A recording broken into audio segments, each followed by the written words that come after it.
Ivanishvili has made it rather clear that the only thing that matters to him is his own money. When wild animals see an existential threat, something like drought, for example, they stop eating each other. Everybody wants to be number one, everybody wants to be prime minister, everybody wants to lead regime change. In Ukraine, Russia is trying to achieve their goal by the use of weapons and bombs and tanks. In Georgia, they are basically using Ivanishvili and his regime to achieve exactly the same goal. Now that's precisely what Russia has always wanted, to leave Georgia out of options. What I don't see, sadly, any message that is coming from the opposition. Georgia is not fighting for its own future, so then why shall we? It's possible, it's doable, we can do it. We can really do it.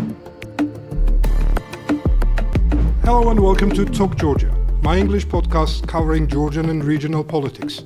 Talk Georgia is brought to you by Droeba Media Group, a trusted source of very high-quality news and analytical media product. And GSAC, a think tank providing comprehensive political analysis of Georgia and wider Black Sea region, also academic and practical training for postgraduate students and mid-career professionals. To dive into the big questions of the Georgian politics, today we're joined by Tina Bokuchava, chair of United National Movement, one of the oldest and one of the most experienced political parties on the Georgian political landscape. Tina is US educated at almost all levels. The high school, college, university, so she graduated from Smith College and read political science, if I'm not mistaken. Right. And later on did her master's degree at Tufts University, Fletcher School of Law. She mastered diplomacy and law. Yes, absolutely. She's a visiting professor at University of Georgia. Unfortunately not. No to longer. my great dismay, actually, because politics doesn't allow me that time, which would be great to go into academia, but perhaps in the near future. That's Three times a member of Georgian Parliament, if not more. She was one of the youngest members of Georgian Parliament, if not the youngest. That's a myth. Myth? Yes. Or Giorgi Kandelaki was the one that was the youngest. No, there was a female member that I believe was the youngest, but I was 29 years old when I was first elected to Parliament in 2012 on UNM proportionate list. So it means that then you look youngest. Well, or from that's the something MPs, that I'm not going to argue about. But 2012, then it was 2016. Then 2020 and 2024, unfortunately, the quality of the elections didn't allow us to recognize these elections as legitimate, and therefore the fourth term didn't materialize. But I hope, and we'll have a chance to discuss this, that we'll soon have free and fair parliamentary elections where we can resume parliamentary work. I hope. But my question, first question basically, is about that. Because of your education, you had a chance to, and probably you wanted, because you studied law, you studied diplomacy, so you could have been high-ranking diplomat, you could have practiced law, you could have been in the executive branch, which is more stable. Mm-hmm. What brought you to party politics, which is the most unstable part of wider politics? Well, thank you, first of all, for... And what I want to also remind our viewers that she's married to Professor Kote Yoseliani, and she has 3 wonderful sons. So he's the professor at Georgia University, at University of Georgia. Thank you for this introduction. Thank you for the invitation. Congratulations on your podcast. I think it's extremely important for English-speaking audiences. To have first-hand information on Georgian politics, because I think the stakes are very high, not just nationally, but also regionally and globally, I would argue.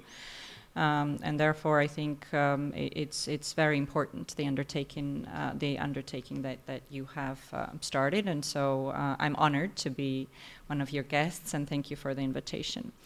As to your question on my choice to enter politics, that was it your choice, or was it the circumstance? So let me elaborate, and you can make your own conclusion. But in 2012,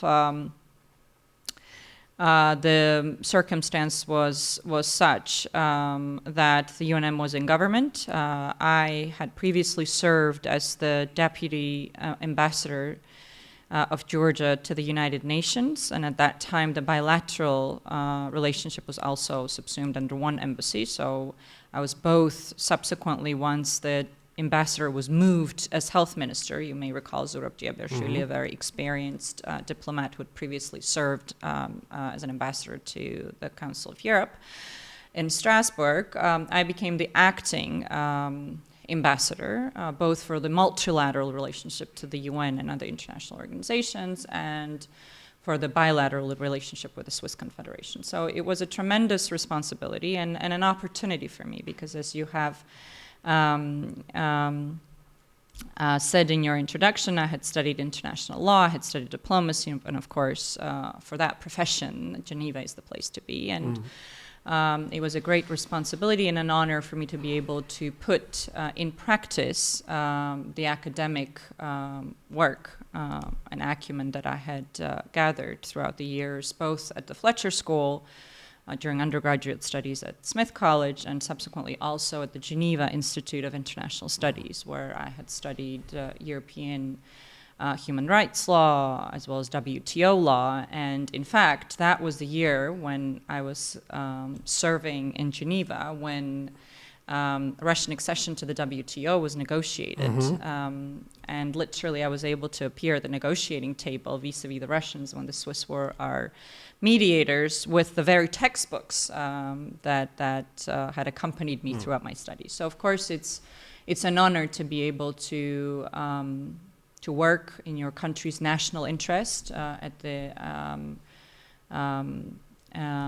that level. But I was subsequently offered, I dare say, a rather controversial position back in Georgia, which I viewed as a temporary undertaking of monitoring the illicit financial spending that was taking place on the part of Bidzina Ivanishvili. I remember that time. Yes. I spent a few months at the State Audit Office leading up to the 2012 October parliamentary elections that brought about regime change, that brought about peaceful transfer of power, the first electoral peaceful transfer of power in our country, in our region. So leading up to that, I spent several months there, and the original plan, in fact, was that I would appear on the parliamentary list to subsequently transferred back to the foreign ministry to serve as the deputy foreign minister. That was the understanding that we had reached, not because necessarily of the volatility and the instability that you mentioned, but because at that time I was not married and didn't have kids, but the type of public life that accompanies the life of a politician was not necessarily a choice. And like I said, given my academic studies, I had always wanted to serve my country as a diplomat. And the ultimate goal, of course, was to serve our national interest of integration into NATO and the European Union. So I wanted to do work to contribute to that. But unfortunately, we are where we are. And since 2012, it's been this iteration of elections where you sort of are, you feel a certain responsibility to continue to fight for your country. So, sure. Let's move on. The current affairs. That is, there's plenty to discuss. But before that, I want to ask you this question. I'm pretty sure that our international audience is particularly interested in that. I'm sure you also and some of the other political leaders see Ivanishvili's regime as an existential threat to Georgia's national interests and also to the parties parties and also some of the other organizations as well. I mean, civil society organizations, the critical media. And I think that this is a universal rule, not only among humans, if you ask me, but even among animals in the jungles or in savannas or elsewhere. When wild animals see an existential threat, something like drought, for example, and they stop eating each other. They stop fighting amongst each other, and, for example, when there is time to go to the river to drink water, maybe some tigers and wolves and, I don't know, deers and rabbits and all that, they go together to drink water.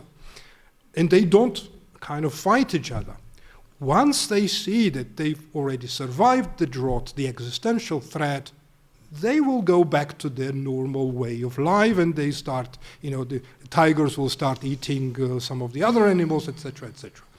So what I heard from political leaders from almost all groups that cleared the threshold after last year's parliamentary elections, it seemed that everybody agreed that Ivanishvili and his regime is an existential threat to everyone, to the country and to their own parties and the party landscape in Georgia. And somehow was still not possible, these four groups, to stick together. Mm-hmm. I mean, what is the primary reason for that, from your perspective and in your opinion? Is it because some of the political leaders did not genuinely believe that the Ivanishvili was an existential threat to all of them, mm-hmm. and still they saw some of their political party interests more important, or competition more important, or I don't know, anything more important than the threat that was coming from Ivanishvili? Or it was something else? I mean, what was it? Because I think that there was a clear demand from the public, from their voters. Mm-hmm. They were demanding this unity, and also I think it is obvious, and it was obvious, that to defeat Ivanishvili, unity was essential.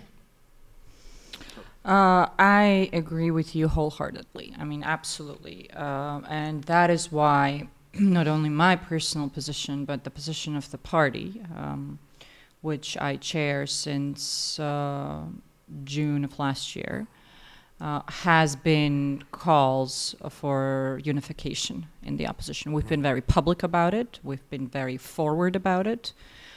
President Mikhail Saakashvili, who, as you know, has been incarcerated for almost 4 years on political grounds, has also made these calls of unification. But, the question as to why it is that the opposition has been unable to unify, I think it's a combination of factors, but I would highlight two primary ones. One, something that you hinted at, which is failure to correctly identify and evaluate the urgency of the situation. And second, quite bluntly put, I think is egos, that everybody wants to be number one, everybody wants to be prime minister, everybody wants to lead regime change, and that's not really how politics is done, and that's not how leaders are born either. So unfortunately, I think it's those two primary factors. And in terms of your analogy from the desert, or the analogy that you brought on from the drought, rather. I genuinely believe that the political forces that have currently chosen to cooperate with the regime in participating in what we have coined as a Russian special operation on October 4th, which is the local government election, is an obstruction of our common path to the river during or after a drought. I mean, it's really helping. It's obstructing that road, and unfortunately, it's helping the prolongation of the drought, or to use your analogy and to use the political terminology, it's the prolongation of the political crisis. Because, what we need to solve the current political crisis, it's internal pressure and external pressure. And for both, it's extremely important to have clarity of purpose and to have unity. And as soon as you cause fragmentation, it makes your position less clear to your international partners, and therefore makes their responses a little bit also, more protracted perhaps than they otherwise would be, although we can talk about that.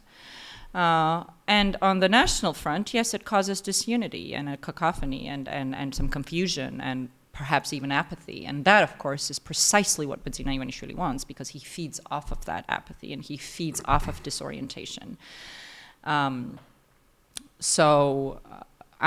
was very unfortunate. But about Gahari, honestly, I never really had any illusions that he would cooperate with the regime. That's where he's coming from. He's political career has given us plenty of reasons to have made this prognosis. However, for Lelo, it was truly unfortunate. I think also very disappointing, even to people that voted for them during October 26th parliamentary elections. When the division is so clear now, and I don't see unity in the perspective, and the relatively bigger opposition parties are in favor of taking part into the local elections, and the other two, including your own, are supporting idea of boycotting and resistance and resilience. What is the way out, do you think? What is the way forward? I think the way forward is still exerting, external and internal pressure on the government. I think we're in a good position internationally. Like I said, it would certainly have helped to have had a unified front from the opposition and to be speaking in a single voice. However, nevertheless, I think our international partners are very much cognizant of the fact that they have to act, and they have to act now. And I think yesterday's statements coming out from the Foreign Affairs Council in Brussels was certainly reflective of that realization that it's time to act. We have time and again called for the publication of the letter that was sent as a result of yesterday's Foreign Affairs Council meeting. Of course, the Georgian Dream is unwilling to publicize the letter because they know full well that we're telling the truth about it and they are not. But I think it's rather clear, and the European Union has been somewhat public about what's in the letter. And I'm rather certain that there is a demand for the release of political prisoners, all political prisoners, politicians and non-politicians alike, of course. There's also the revocation, the rescinding of all the draconian laws that were recently adopted that have made the electoral environment significantly more restricted, that essentially leave no room, no democratic space for political activity to take place. Absolutely. As well as the restrictions on civil society and media organizations, et cetera, that will allow for a new free and fair election to take place. I mean, if these conditions are met that are delineated in this letter, then Georgia will be considered to be returning to somewhat of a normalization of the situation. And if not, and the deadline is also clearly outlined, and the deadline is August 31st, then the European Union will have to review visa-free travel, which is a privilege that Georgia and Georgian citizens were granted based on our common values and the fulfillment of these values and criteria that are the basis of our relationship.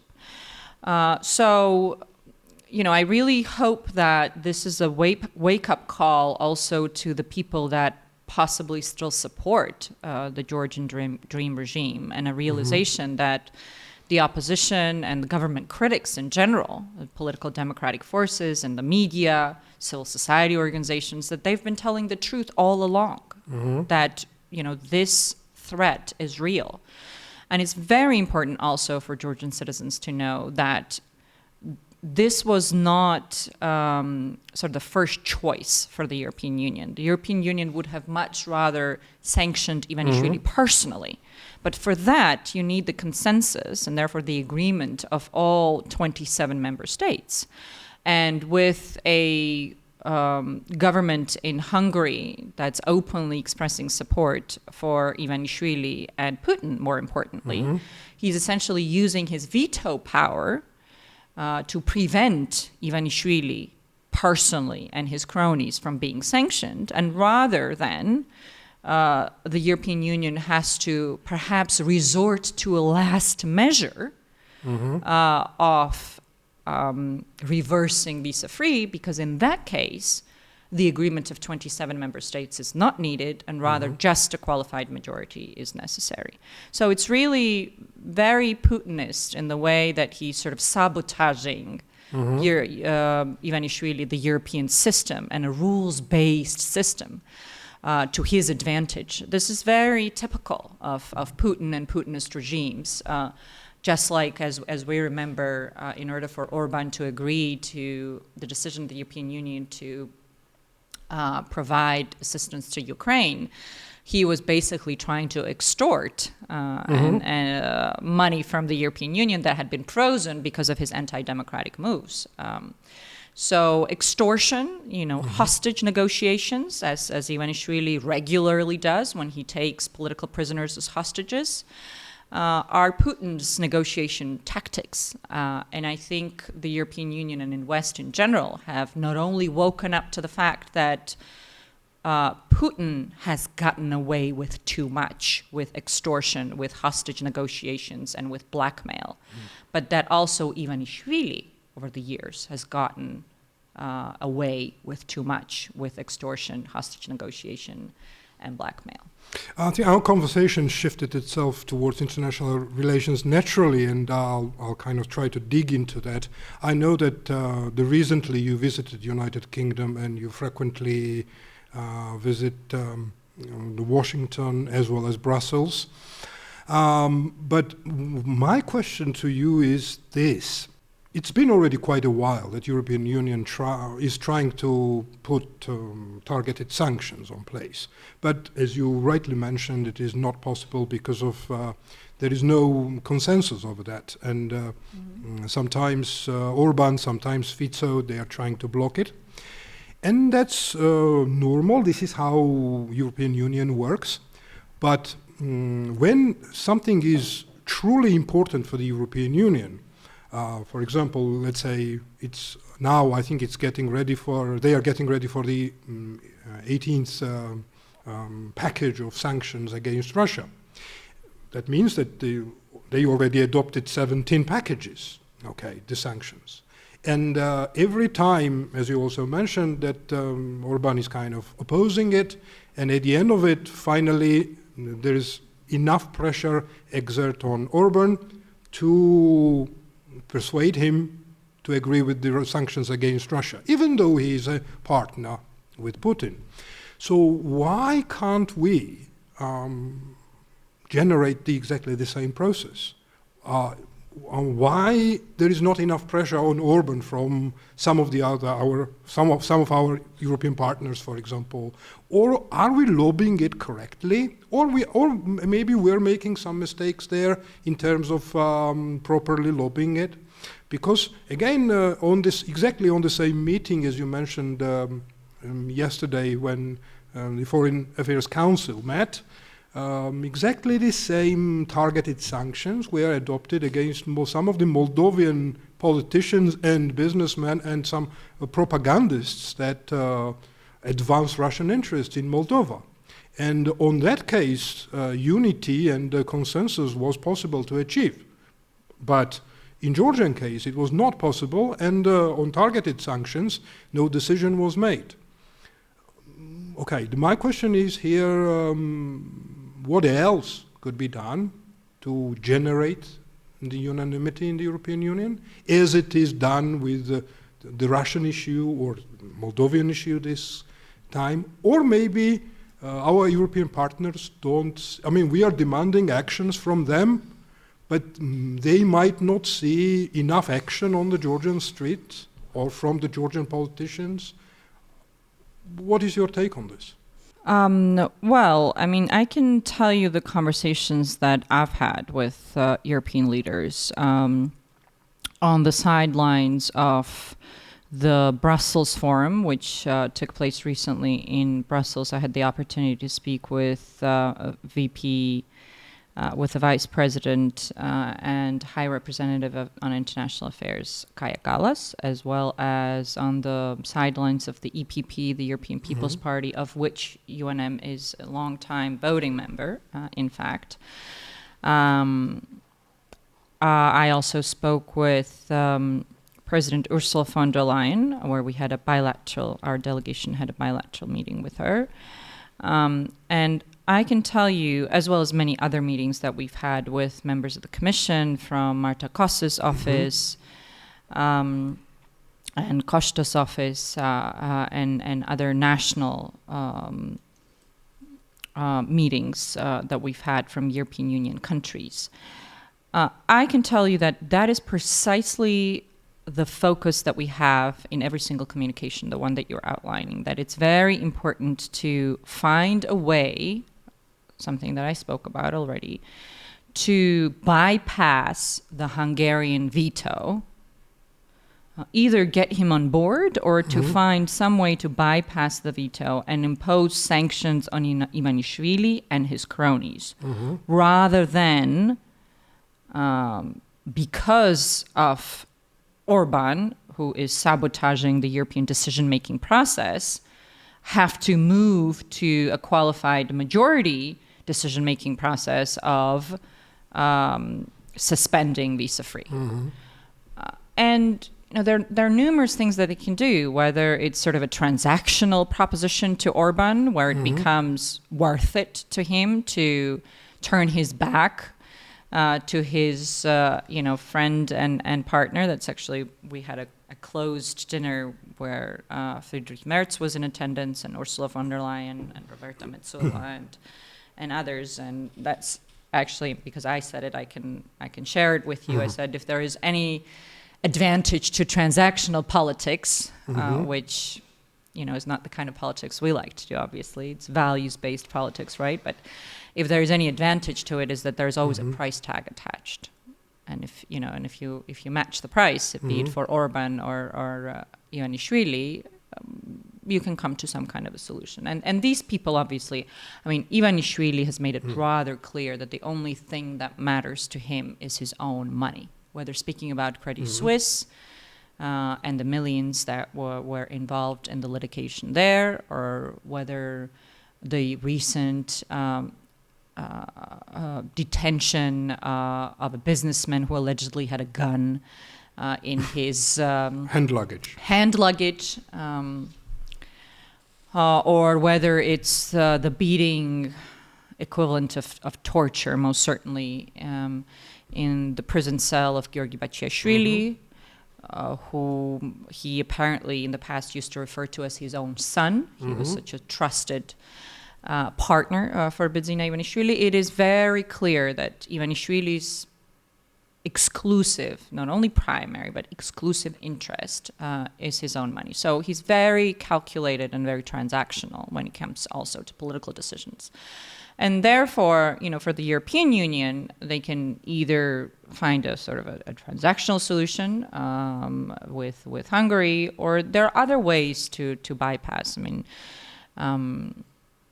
if there is that political will. What needs to be done, I can tell you what we're doing, what our efforts are focused on. Like I previously said, of course, it would help if the opposition was speaking in a unified voice. if when meeting, for example, with President Ursula von der Leyen, I wasn't just representing the United National Movement, which I'm proud to represent and is the only party that I've ever been member of. However, of course, it's a completely different conversation if you're speaking on behalf of the entire democratic political front of Georgia, such is the case, for example, in Belarus, when the Belarusian democratic political forces are speaking with outside actors.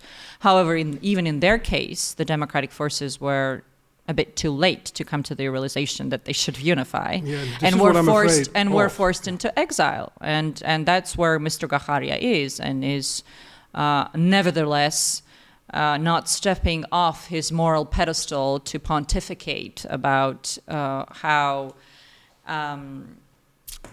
righteous, his every single move is, and that's rather unfortunate, because that, of course, takes away from the kinds of serious and focused and action-oriented conversations that we all should be having in one voice with our counterparts. Like yesterday, for example, I heard that he was there in Brussels, as the public also saw, and we've had opportunities, obviously, also to engage with various ministers in the sidelines of the Foreign Affairs Council, even with Minister Sikorski and others. Even back in November, there was a common format. So that's a valuable opportunity, but it certainly shouldn't be used to criticize and badmouth, so to speak, other democratic political forces, but rather to focus on the primary problem at hand, and that is the Russian regime that has derailed Georgia's European integration.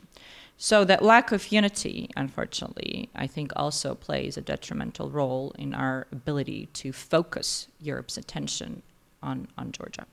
And one more question about that. So you said that you had conversations with some of those high-ranking officials at European level, etc., etc. And what I wonder, how do they see Georgian problem? Do they see it as a standalone problem? That Ivanishvili captured state, and he's a kind of consolidating his power and dictatorship in this country?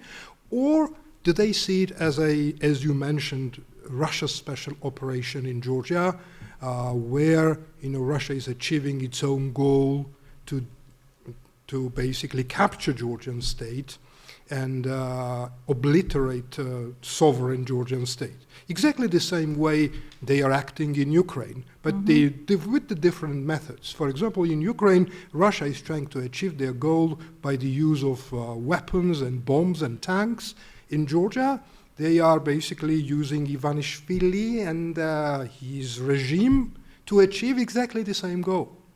Right, and my question is this: do our partners see it as a Russia special operation in Georgia by the use of Ivanishvili's regime, or a standalone issue about Georgia's democracy and Georgia, whether it is going to be a dictatorship or a democracy?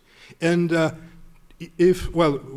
don't know whatever is the case, but whatever it can be the case here, don't you think that if Georgia is perceived as a Russia special operation, the Georgian problem is perceived as a Russia special operation, it would be a lot easier then to punish Ivanishvili's regime for that as a part of a Russia sanction package. If, if Georgia's sanctions become part of Russia's sanctions, I think it would be a lot easier then to exert pressure on Orban or some of the other skeptics, as has been practiced already with the Russian sanctions. That's one thing that came to my mind. And second thing, I partly disagree with you about the visa-free suspension issue. I think that the visa-free suspension issue will come anyway. Regardless, European Union will be able to exert, let's say, personal sanctions on Ivanishvili and his cronies or not. Because, of course, the European Union is working on that, and that is just a matter of time when it happens. But at the same time, reasons why visa-free movement should be suspended is there. For example, these 8 I don't know, demands or points that they send out to the Georgia's de facto government, they wouldn't disappear even if Ivanishvili's regime is sanctioned from European side. So I think we should not be naive enough to believe that if at some point European Union gets this unity and consensus to sanction Ivanishvili, that would save us from suspension of the visa-free travel. No, I think it will come, if Ivanishvili's regime stays in this country, I think it will be a matter of time when visa-free is suspended, this autumn or next winter or whenever, because it will happen because there are reasons for that. Yes, well, let me first speak about sanctions, and then we can go back to our discussion on visa-free. No, the European Union obviously doesn't look at Georgia in isolation. I mean, it would be extremely naive to do so, right? And no one is naive, and everybody has full and well woken up to the threat that Russia represents. I mean, we certainly wish that wake-up call would have come back in 2008 when, for example, President Saakashvili and others were warning the West that unless the West acted in a resolute fashion and responded to Russia's invasion of Georgia in 2008, where the goal and the objective was identical to the one that Putin had in Ukraine, and that was the toppling of a democratically elected government led by President Saakashvili. But unfortunately, subsequently, a reset was offered from the United States, and there was essentially a normalization of relations with Russia, which I believe was a big mistake. And I think a lot of policymakers from those times are also publicly speaking about the fact that it really was a mistake, because if Russia had been deterred at that point, we would not have had the subsequent invasions in 2014 and then in 2022. So obviously now, with very different perception of what the Russian threat represents on the part of both the United States and the European Union in particular, I would say, Georgia is not seen in isolation at all. But it's also very important how we act, because I think it was a diplomat that accompanied Secretary Pompeo, but I might be mistaken, so I don't want to be quoting the wrong person, but one of the high official U.S. officials that was visiting Georgia said, you know, we want to help Georgians as much as they want to help themselves. And I think that's very important, what we do, how we respond to the Russian threats, how we are able to show our resilience up against the Russian propaganda. And part of that responsibility on the part of politicians, of course, is having found that common ground in responding to this common threat. But like I said, you know, I think some don't have realization of the urgency, although now that essentially, as you said, all political leaders, with the exception, all political party heads, with the exception of myself and Helen Khoshtaria, are under arrest. So I don't know how much worse the situation can become for people to realize that it's time to come together. I mean, particularly for a country that survived external threats and invasions for centuries, and our whole existence has been that, fending off enemies. And for a country whose national motto is strength and unity, it's really a huge disappointment. Indeed. But there is so much that an individual politician or an individual political party can do to try to bring political forces in particular together. So the Russian sanctions package, to go back to that very briefly, you know, in the conversations that we've had, I can tell you that there are various different sanctions regimes that are being considered, and one is, you know, human rights, another is corruption, and one, of course, is connection to the war. And I can assure you that evidence is being gathered, because, as many people know, Ivanishvili is quite litigious, and so he might try to appeal to the various courts, and so that evidence is being gathered. but that's certainly a connection that's there, and Western partners see it. They just need enough evidence to make sure that that sanctions case is properly built against him or some of his cronies. And to go back to the visa-free, which was the second part of your question, I mean, yes and no. Whether the reversal of visa-free travel is a matter of time, yes and no. Yes, because under the current circumstances, I agree with you that it's inevitable. However, what I hope for is that these circumstances will change, and we can, bring a change to the circumstance through our protest, through our resilience, through our non-cooperation, and through our unity. Because, like I previously said, Ivanishvili is a very transactional person, and despite the fact that a lot of his moves seem extremely irrational, because I think his paranoia has reached levels that have been unmatched in the past, where he trusts no one, where he suspects treason in everybody's actions and words. So that paranoia has made him extremely dangerous and has made him more irrational than he might have previously been. But in the end, I think when it comes to his existential threats, he will come to a realization that he just has so much to lose that he will have to make concessions. And these concessions are the ones that the Georgian people have been asking for from the protest, and now it's been echoed also from the West, including in this letter, in previous parliamentary resolutions from the European Parliament, as well as the Council of Europe, etc., etc.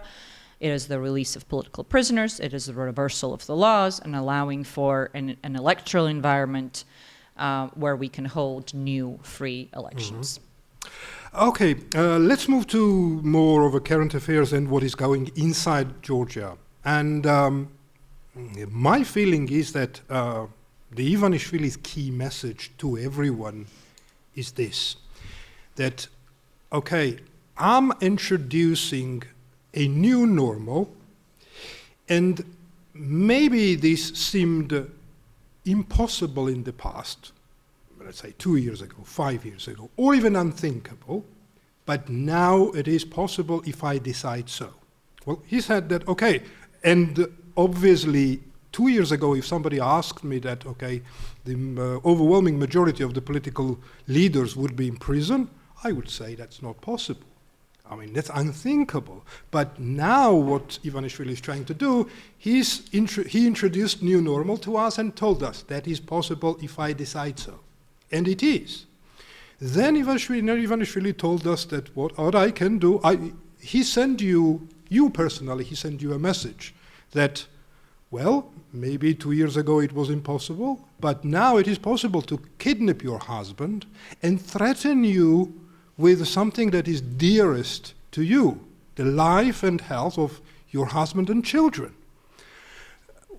Another new normal is that he says that, well, it was impossible a few years ago to pick up a fight with the American administration or UK government or European Union, but now I can pick up that fight and I can get away with it. And that's new normal because I decide so.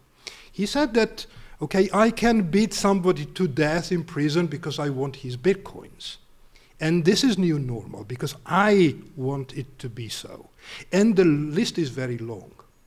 And this is the message that is coming from him. And what I don't see, sadly, any message that is coming from the opposition. What is your counter message? Not your message personally, but what is that is coming from the opposition, or what is that it should be coming from the opposition? Because one of the reasons why a lot of people are disappointed about the political parties in this country is that what they don't see counter message. And they don't see that the new normal that Ivanishvili introduced, the opposition is not saying that we are going to disrupt this new normal by doing this and this and this and that. And when opposition leaders were jailed, I personally also was anticipating that a lot of party people would come out to the streets and do some of those extreme things to send a message to Ivanishvili that, okay, you are arresting our leaders and you are bringing this as normal. We would not accept that normal. And we would disrupt that normal, I don't know by what, by disrupting bus traffic or metro traffic or electricity supply or internet supply or anything. What is your counter message? And what it should be, you think? And maybe also the international partners don't see that. And it is important that to be seen, because only thing that disrupts this new normal today is the protest on Rustaveli Avenue. No matter how small it is, it still disrupts normal. Every single day, Rustaveli Avenue is blocked, no matter what. And there is no other message that is coming from the opposition, or maybe I don't see that. Well, I think first and foremost, disrupting Ivanishvili's new normal is non-cooperation, because otherwise you're not disrupting, but rather accepting and becoming part of the new normal. You're normalizing the arrests. You're normalizing political persecution. You're normalizing torture. You're normalizing the use of draconian laws. And that is why it came to me, regrettably, as such a surprise that even the leaders that have become targeted by Ivanishvili's persecutions from their prison cells would nevertheless opt to become part of the new normal rather than resist. Because, as you said, and I completely agree with you, that the only thing that disrupts this new normal are the resilient, the persistent, the principled people that, have shown that for months you can have uninterrupted protest. In fact, they are the primary inspiration, I can tell you. I don't want any politician to take credit for this, as Gacharia tried yesterday, for example. They are the people on Rustaveli, and the resistance and the perseverance that they have shown, as well as the ones that are paying with their freedom for the freedom of this country, the musicians and the journalists, they're the primary source of inspiration for actions that we shall see coming from the European Union and other international partners. Because otherwise, I can assure you, they would have just written Georgia off. That, Georgia is not fighting for its own future, so then why shall we? These people are the ones that prove to the European Union that we are worth fighting for, which is why our responsibility rests with him, and it is such an utter disappointment that certain political leaders, and I mean Lelo here because I never had high expectations for Gacharia, that they opted not to listen to these very people because they're the voice of Georgia right now. It is their voices that matter. It is their voices that keep Georgia on the international radar. And it is their voice that keeps hope for Georgia's international partners that we still have a chance to revert to a democratic European way of life. What we can do is non-cooperation, is protest, is that it is 8 parties that have made a statement, a joint statement on non-cooperation with the government, the de facto government, and therefore non-participation in what we refer to as the Russian special operation of October 4th, that the government calls local government elections. It's 8 parties. That's a significant force. We plan on having some joint campaigns. The United National Movement plans on having also party campaigns and regions to raise awareness on the importance of non-cooperation and to prepare to prepare for forming an alternative, because I think the other thing that I want to be entirely open about is that it's very important both for the Georgian people as well as for Georgia's international partners to see a credible alternative. And that is something that oftentimes is not as crystal clear to some, including in this country, but more so, I would say, among our international friends, what that credible alternative really looks like.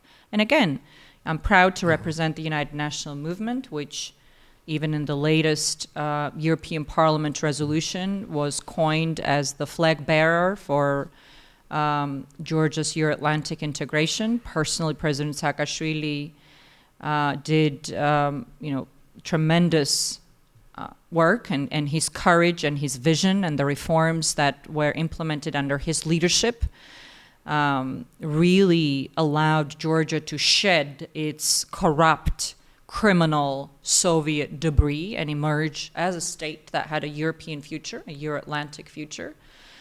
For that, I will always be proud for what this party has done, but I also believe this party has the vision and the potential to serve my country's national interest going forward. So not just a relic of the past, but rather a strong political force of the future. And that's how I want UNM to position itself, because this is such a unique opportunity for Georgia, geopolitically speaking, to really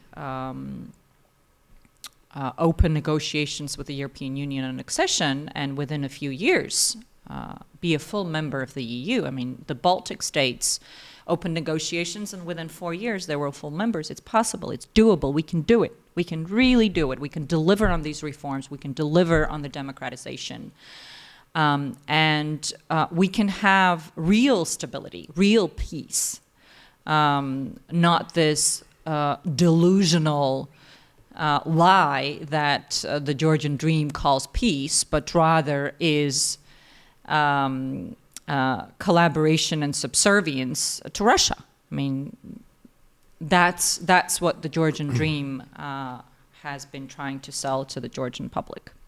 Yeah, I absolutely agree with you that this window of opportunity, the golden window of opportunity, is open, and its membership of the European Union is within reach. That was unthinkable, in the past. But none of that is going to happen if we are not able to push Ivanishvili out of power. So this is a very simple thing. And coming back to that, the last week I had Professor Hans Gutbrot on my on the show, and what he said was that, again, if you only count on protest, no matter how big or small, and think that you will be there on Rustaveli Avenue in big numbers, and then at some point cavalry will arrive in the form of sanctions, that wouldn't be enough to defeat Ivanishvili. What he said, and I'm not quoting him, but whatever, he said something like similar to that, and I also agree with that the opposition should need a strategy. And this strategy should contain 3 pillars. The first, he said that, opposition needs to pierce the bubble and appeal national sentiments in Georgia. So nowadays, still, opposition groups are boiling in their own baskets or in their own bubbles, and they are not able to reach out to neutral or Georgian Dream audience or supporters. Second thing, what they said, that if opposition is not able to disrupt the decision-making process of Ivanishvili and his vertical, nothing will come out. Only piercing the bubble, only standing on Rustaveli Avenue, maybe in a huge numbers, still wouldn't be enough. And third, what he said was that you need to revive hope that you are strong enough to defeat Ivanishvili. That people should believe in that there is Tina here, or there is somebody else there, who will lift the flag while some of the others in prison, and will defeat Ivanishvili, maybe in the elections, maybe in the street, maybe somewhere else. I don't know, I just put these things on the table. Okay, how far you agree or disagree with some of those elements that I brought in? No, I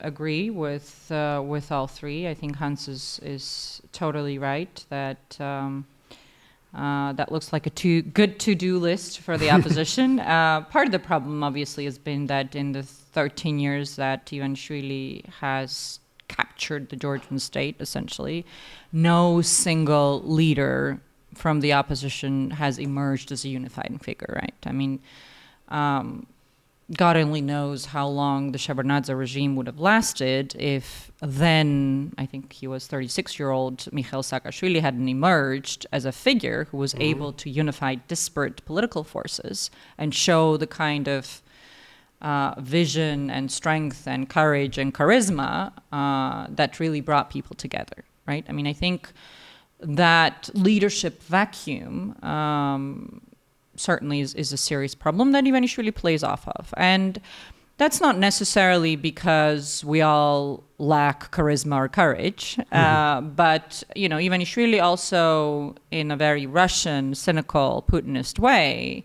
is also very deliberate in making sure that he causes these divisions, that he uses disinformation and propaganda to alienate people from political leaders, to stigmatize them, to, you know, the use of disinformation is a means of hybrid warfare against the personas who might have the potential for emerging as single unifying figures. So we mustn't be entirely self-depreciating, although we must also be realistic that, you know, that really is a problem. I think the person that came the closest to having had that role of a unifier or a catalyst, if I may put it, was Salome Zurabishvili.